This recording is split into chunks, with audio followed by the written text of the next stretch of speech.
Hello and welcome back. It is now August the 7th. I am back from vacation and I see things have changed greatly while I've been gone. As you can see behind me here, this canola is starting to ripen up pretty rapidly. So it was still pretty dead green when I left the week before, but let's take a look at her now. First thing I can tell about this field with a quick sweep was that the insect problem has really blown out of proportion now. So, Lygus threshold, if this was green canola, would be somewhere around 30 Lygus. We're probably at 100 or more in here, and also half a handful of flea beetles as well, which really there's no threshold for at this time. But yeah, pretty big difference compared to the week before. However, at this point in the canola's maturity, there's really no point spraying them. Now this camera is really hard to hold with no fingers, so I got to do this one-handed, but you can see even up at the top here of this plant, we do have some color change up in this pod. So we are, definitely maturing. So at this point, really, there is no Lygus threshold anymore, even though you can see this one here has a big drop of moisture on it, and that is from Lygus feeding. So that's some of the plant syrup there. But, we're so close to swath timing on here that there really is no point in spraying for insects at this point. Well, you can tell by the look of this wheat that things have ripened up and dried down significantly since I was last here. You can see there is a strip here that has already been done just to check for moisture levels, so I'm sure the rest of this field is probably going to get done in the next few days. And that means it's going to be time to fly the drone. Irrigation canola is looking much greener and not nearly as ripe as the stressed out dryland canola. And the insect problems are not nearly as bad either. There is some nymph Lygus and some adults in here, but overall it's not even really close to threshold. We also have a couple of these real big shield beetles. They look like a Lygus, but they are much, much bigger. So those are always kind of fun to see. Well, the grasshopper situation still has certainly not gotten any better. These guys are getting bigger and bigger, but they're finding less and less to eat. So you can see they've stripped these wild oats down on the side of the road, pretty much just to skeletal stalks. But they're not desperate enough to eat the kochia yet, it seems. Although there's very little for them left to eat out in these barley fields. Yellow peas, for the most part, are pretty much done now. Most of the acres I've looked at today are gone and combined. It sounds like average in the area is, 25 to 35 bushels, depending on field to field variability. But overall, the yield is not as bad as some people feared. Here in my corn by Nobleford this week, things are looking really good. We are in the blister stage. These ears look like they've been pretty well fertilized. I don't see too many gaps or anything in here.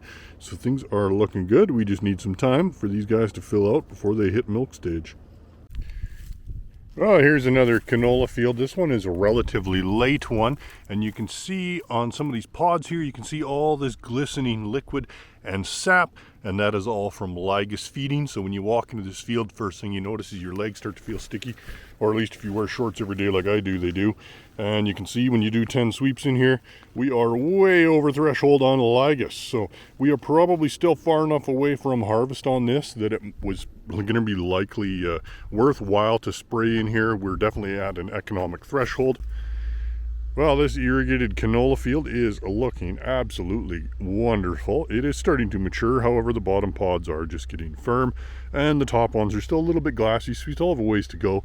This field was sprayed with a fungicide, but this is the time to start looking for diseased plants. And I did find one isolated plant, and you can see the tops are basically prematurely ripening, burning off. There's not going to be very much in there. That's just going to be turning into pepper, basically. So there will be really no usable yield from this plant.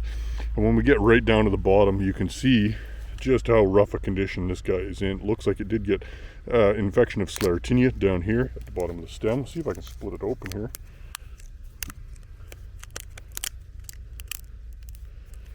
Yeah, so you can see right down here in the stem, right at the bottom, we do have some sclerotia bodies sitting down in there. So that is definitely Sclerotinia, not blackleg, and it's basically just causing the premature death of the whole plant, because that is right at the very bottom. So even with a fungicide, you never do get them all. Here we have some really nicely lodged irrigated barley. This is Esma barley, and we did hit it with a growth regulator at the proper timing. This was hit with Modus from Syngenta. And even though the check strips in the field do show a difference, it still lodged really bad regardless. Well, these oats that have been seeded for silage are looking really good. We're definitely approaching flag leaf in here. Things are looking really good. At this stage in these oats, what we really need to watch for now that it's in August is the onset of yellow dwarf. And that is going to be spread by aphids, leaf hoppers, and other little small leaf-feeding insects. So I just did quick 10 sweeps in here and I didn't find any aphids, but what I did find is a whole handful of lacewings in different growth stages. And so these guys are huge predators of aphids. So that is nice to see. They are hopefully going to keep this field clean and we won't have really any problems at all. You can see right there is a single adult aphid. See if I can zoom in on him. So that one has wings. He is mobile.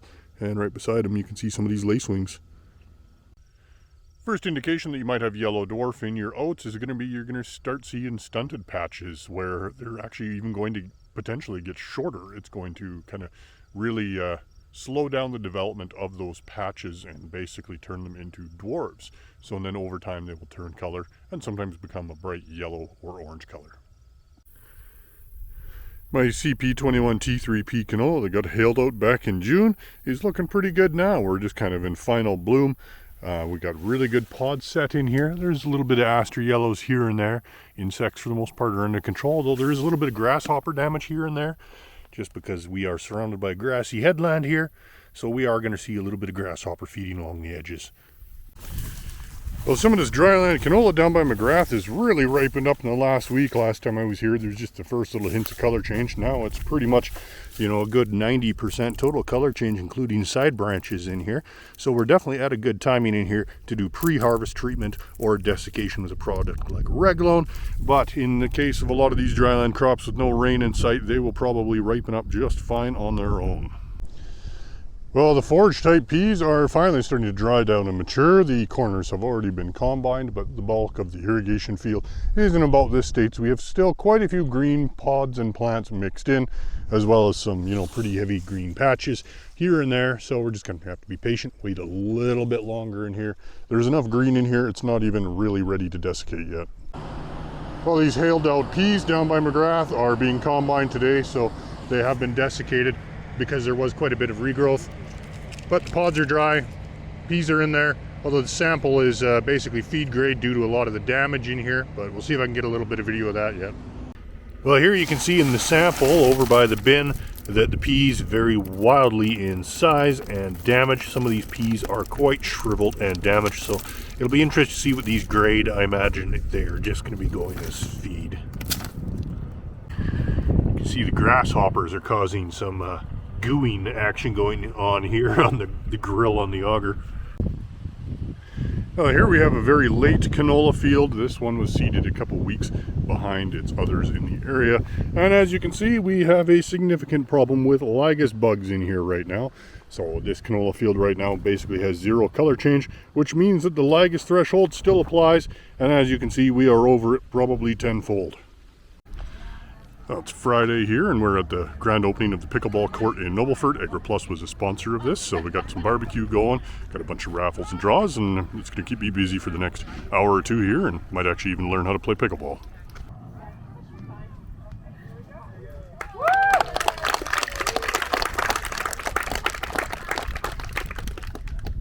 And that'll be it for this week. Thanks for watching, and we'll catch you next time.